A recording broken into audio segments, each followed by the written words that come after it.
Today we're going to cover RC circuits, and I wanted to just remind you of one of the things we talked about at the end of our last online class, which was Kirchhoff's rules. Specifically, I want to remind you about the loop rule or voltage rule. And that is that if I start at one point in a circuit and I go all the way around that circuit, the sum of the changes in potential have to equal 0. And so again, if my battery is putting out an EMF of 12 volts, and I've got resistor R1 up here and resistor R2, what that's telling me is that starting at point D, I go through the battery from negative to positive. That's a positive potential difference. Then I have a voltage drop across R1, so minus I R1, and a voltage drop across R2, minus I R2, and that has to equal 0. And again, we've often seen in previous classes that I've written it this way, that the voltage that the battery provides is equal to the voltage used up around those on those components as we go around the circuit. I wanted to remind you of that because we're going to use Kirchhoff's loop rule to analyze an RC circuit. RC circuits are the last topic that we're going to be covering in this chapter. And an RC circuit is just what it sounds like. We've got a resistor and a capacitor in series with a switch and a battery. And so when we start out, the switch is open and there is no charge or voltage on the capacitor. So the initial charge on the capacitor is 0. And then what we want to look at is how does the charge on the capacitor change once that switch is closed.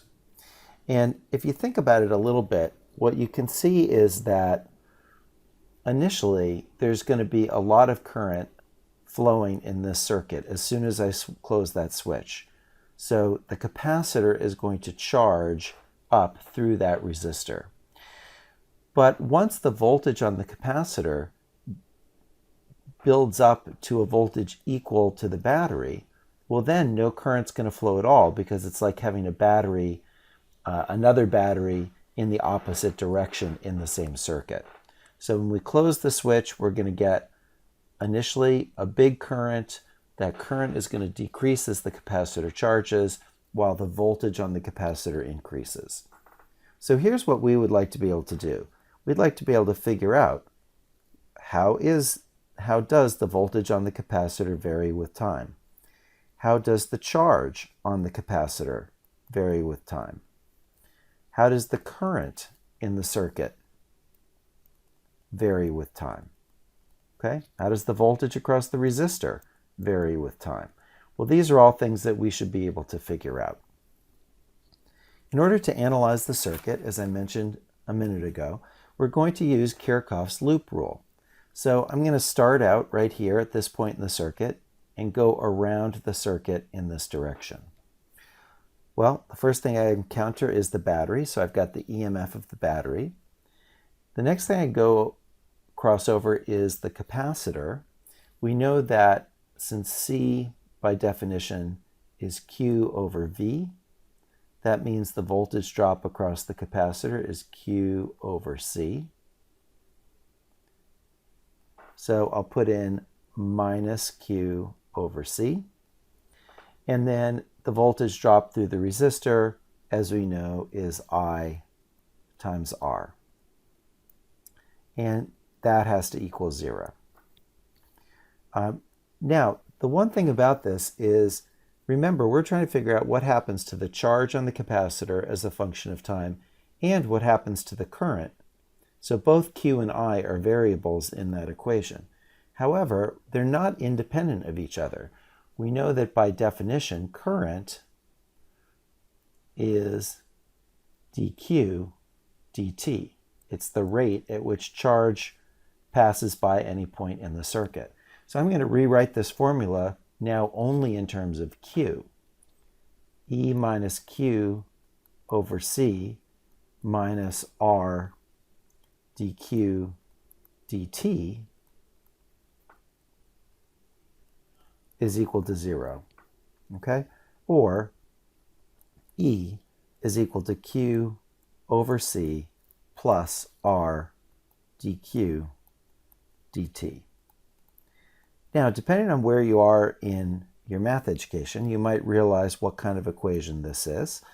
This is a differential equation.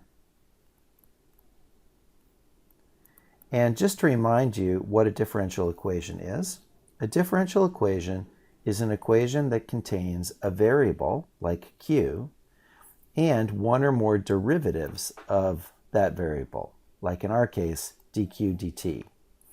So the first thing that you have to realize with an equation like this is we can't solve this algebraically for q. We have to use calculus to do it. Now, for those of you who are in engineering or the physical sciences, after you take Calc 1, Calc 2, and Calc 3, the next required class that you have to do is differential equations. So you're going to have a whole course on how to solve this type of equation. I wanted to just remind you that for those of you who were in my section last fall, we saw another differential equation, and that was for simple harmonic motion. If you remember, we said that for a mass on a spring, since the net force is equal to the mass times the acceleration, and in this case, the only force that matters is the force the spring is exerting, we could replace F net with negative kx. We also replaced A with the second derivative of position versus time, and we got a differential equation for x. So you'll notice here, again, it's a differential equation because we not only have x, but we have a derivative of x. Now, for that differential equation, it was pretty easy to solve, even though most of you, when you saw it, were just in Calc 1, because we know that if I take a cosine function and I take the derivative twice, I get minus a cosine. So notice that's all this differential equation is telling you to do. It says find a function x where when you take the derivative twice, you get minus the original function. Well, then we had these constants out in front, and we found that to make it work, we came up with this condition that omega was the square root of k over m, and that's how we ultimately figured out what the period of a mass on a spring was. So that's another place where we saw a differential equation. Well, let's go back to this differential equation. Unlike the example of simple harmonic motion, this is not one that you can easily just guess at. And so I'm going to let you know what the solution is. I'm going to propose that this is the solution. And so even though I'm not going to show you how I figured that out, I'll leave that to your differential equations professor. What we do want to make sure of is that it is a solution to this equation.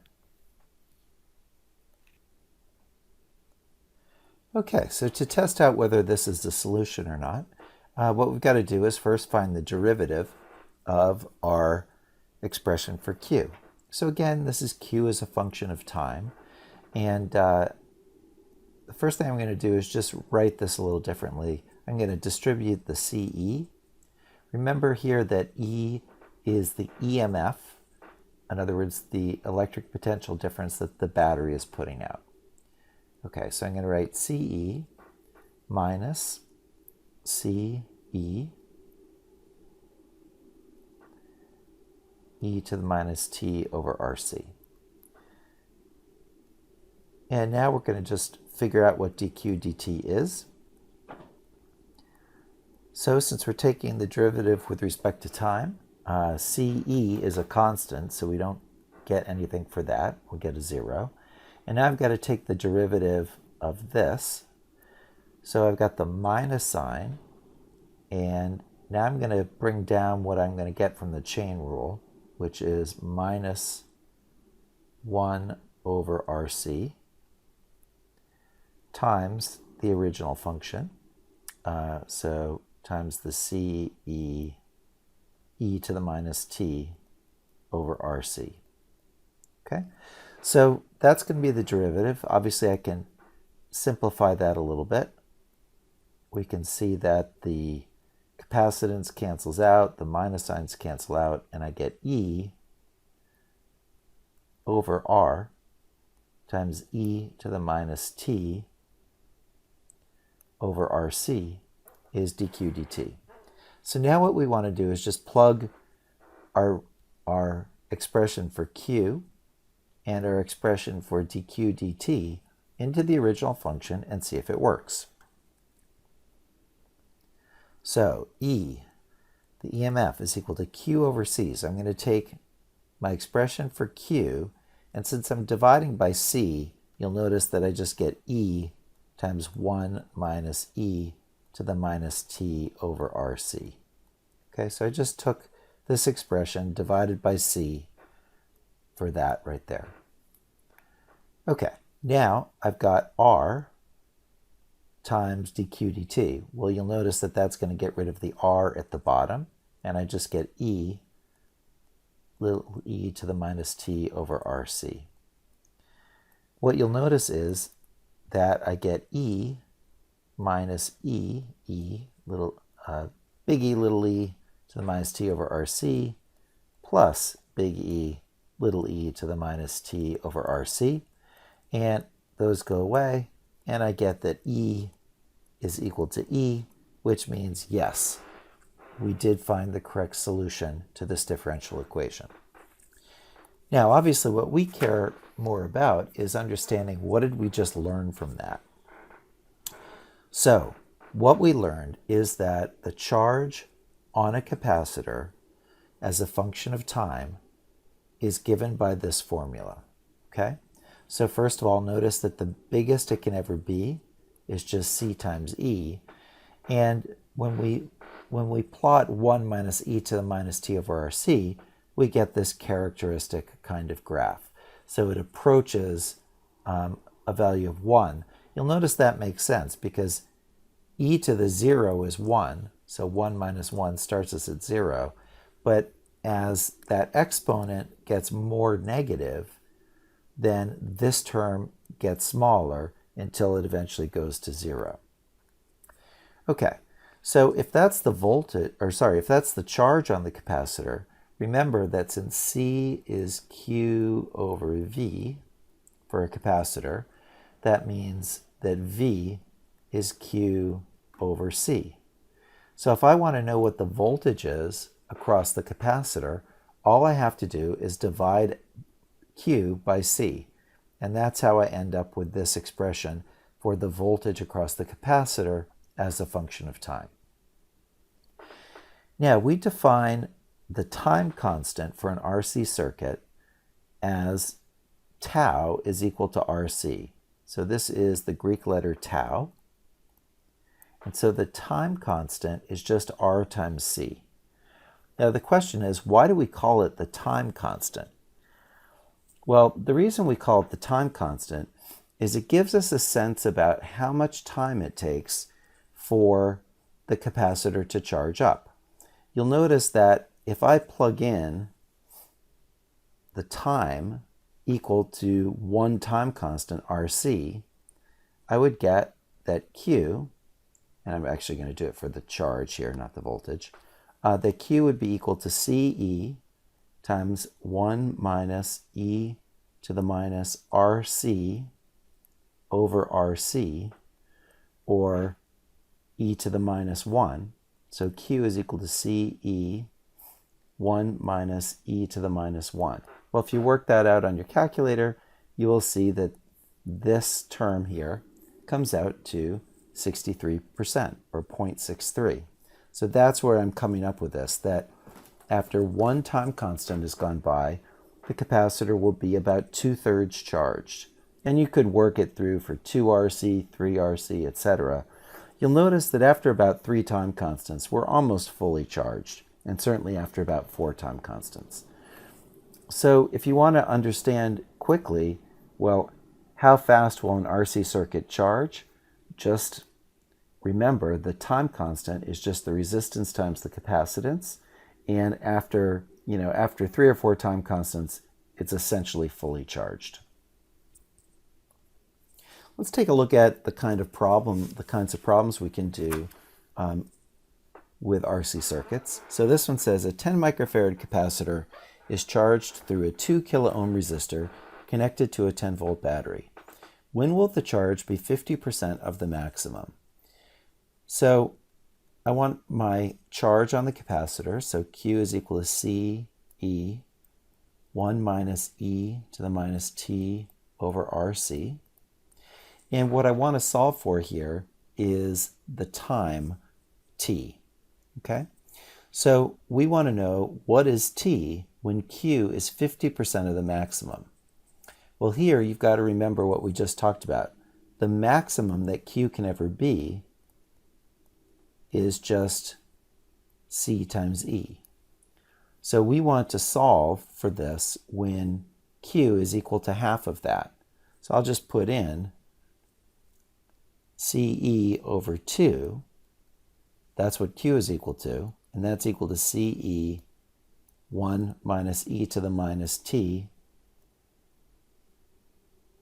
over RC. And so now I just need to solve that for t. You'll notice that the CE's are going to cancel out. So that goes away and that goes away. And I just get 1/2 is equal to 1 minus e to the minus t over RC. And I can rearrange that. E to the minus t over RC is equal to 1 minus 1/2, or e to the minus t over RC is equal to 1/2. Now at this point, to solve for t, you got to remember a little bit of your pre-calculus. So you got to remember that the exponential function and the natural log are inverse functions. So e to the ln x is equal to x, or ln e to the x is equal to x. It's a good thing to be able to graph ln x and e to the x. So I think the easy one that I remember is e to the x, because it's like anything to the x power essentially. So we know that e to the x looks like that, where it goes through the point 0, 1. So the inverse function's got to be the mirror image of that. And so that's what ln x looks like, where that point is now 1, 0. Okay? So inverse functions, they're reflected across the line there, the xy line. Okay, so let's pick up with how to solve this. So what I want to do is I want to just take the natural log of both sides, the natural log of e to the minus t over RC is equal to the natural log of 1/2. And therefore I get minus t over RC is equal to the natural log of 1/2, or t is equal to minus RC ln of 1/2. Now, before you're worried about the fact that you're going to end up with a negative time, notice that if you can draw ln x, you realize that ln x is negative when the value is less than 1. And so we're going to get a negative sign out of that ln 1/2. So now if we just plug in the values, here we got to be careful. It told us that it was a 2 kilo ohm resistor. Make sure that you convert to ohms, otherwise you won't get your answer in seconds. So 2 times 10 to the third ohms. The capacitance, again, I've got to make sure I'm in farads. I was told it was 10 microfarads. So 10 times 10 to the minus 6th, and then the natural log of 1/2. When you do that on your calculator, you should get that the time for this capacitor to charge up to 50% of its value was 0.014 seconds. Let's look a little bit more at this circuit conceptually.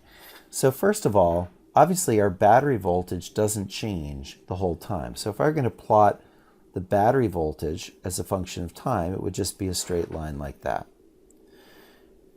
Now the voltage across the capacitor, we figured out that the voltage across the capacitor was E times 1 minus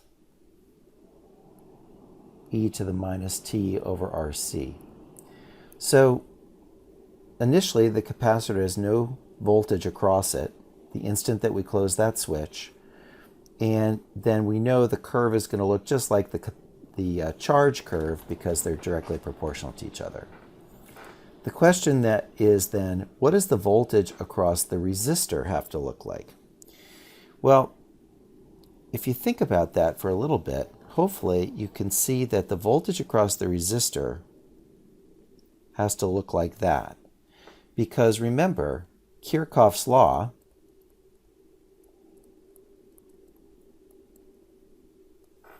the voltage one, says that the sum of the voltages around our circuit have to be equal to 0.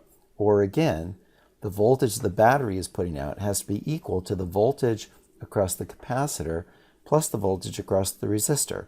So if I look at any time, this voltage plus this voltage has to equal that voltage. So that's important to understand. Okay, the other thing is you'll notice that the voltage across the resistor, we know what that is. It's just I times R. And if we go back a few slides, you'll notice that we actually know what I is, because I is dq dt. And we actually had to figure out dq dt. This is what we came up with. So you'll notice that if I multiply that by R, what I get is just E, little e to the minus t over RC. And so we can see that, yes, this looks right because the voltage across the resistor is just a decaying exponential that starts at a value of the EMF of the battery. Okay. And so that I just summarize here, that because we already know what the current is, we can see that the current as a function of time through the circuit would look like this. And again, the voltage across the resistor always looks like the current through the circuit.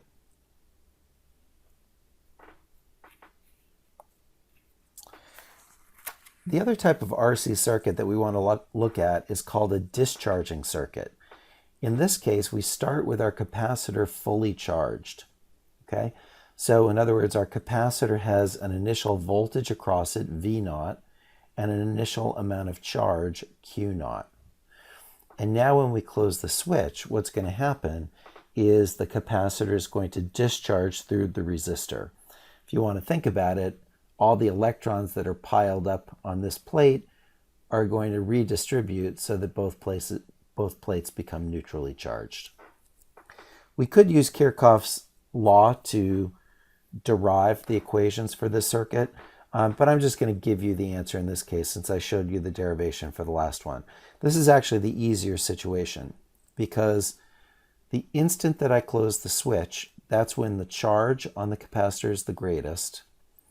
And so we see that the charge is just a decaying exponential, as the graph shows here. Again, the voltage across the capacitor is just directly proportional to the charge on the capacitor. It turns out that the current through the circuit also is a decaying exponential. And that's important because when you close the switch, the greatest the current ever is right when you close the switch. That's when you get the maximum current flow, and then it decreases eventually to 0. Let's take a look at a practice problem for a discharge circuit. The RC circuit has a resistance of 6 kiloohms and a capacitance of 5 microfarads. The capacitor is at a voltage V0 at t equals 0 when the switch is closed. How long does it take the capacitor to discharge to 10% of its initial voltage? Okay, well, we've got our equation here that tells us what the voltage across the capacitor is as a function of time. So I want it to be 10% of what it was originally. So in other words, I want VC to be equal to 0.1 times V naught. So I'm just going to take this equation and plug that in for VC. So 0.10 V naught is equal to V naught e to the minus t over RC. You'll notice that the initial voltage, I can get rid of that on both sides. And once again, I now just have to use my pre-calculus stuff. I get e to the minus t over RC is equal to 0.1. Since I'm trying to solve for something inside the exponential, I've got to take the natural log of both sides. When I do that, I get negative t over RC on the left. I get the natural log of 0.10. Or finally, t is equal to negative RC times the natural log of 0.10. You'll notice again that you might be worried that time is going to be negative, but when you take the natural log of something less than 1, it gives us a negative value. So plugging in the values, again being careful about converting. The resistance is 6 kiloohms, so 6 times 10 to the third ohms. The capacitance is 5 microfarads, so 5 times 10 to the negative 6th. And then I've just got the ln of 0.1. When you work that out, you should get that the amount of time that it will take for this circuit to get to 10% of the original voltage on the capacitor is 0.069 seconds.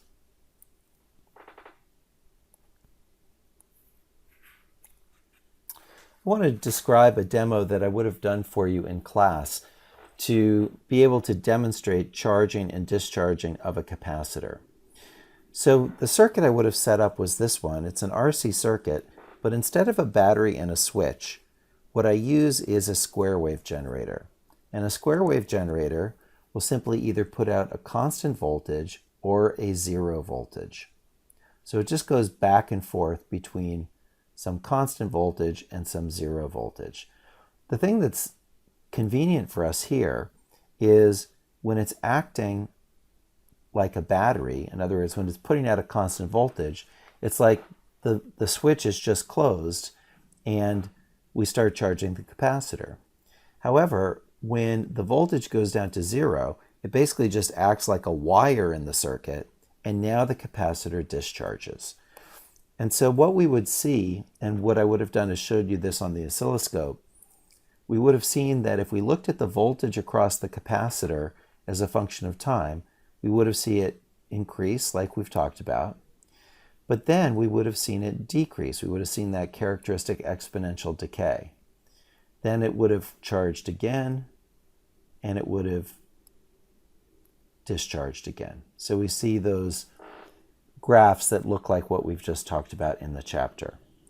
Now, when we look at the voltage across the resistor, what we find is that the voltage would look like this for the for the charging part. Again, notice the current is a maximum right when the switch closes, or right when we start charging the capacitor.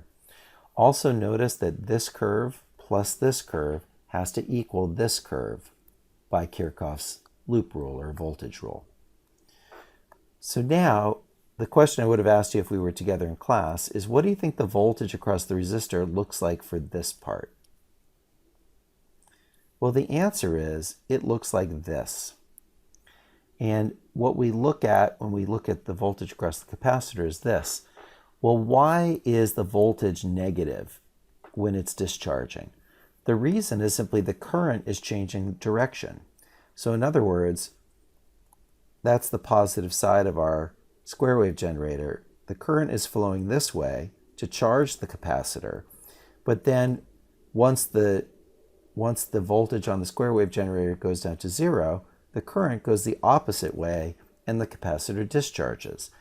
Since the voltage across a resistor is always directly proportional to the current, you'll notice that since the current is changing direction, the voltage flips negative for the resistor. Okay? So with this one demonstration, we could look at both charging and discharging.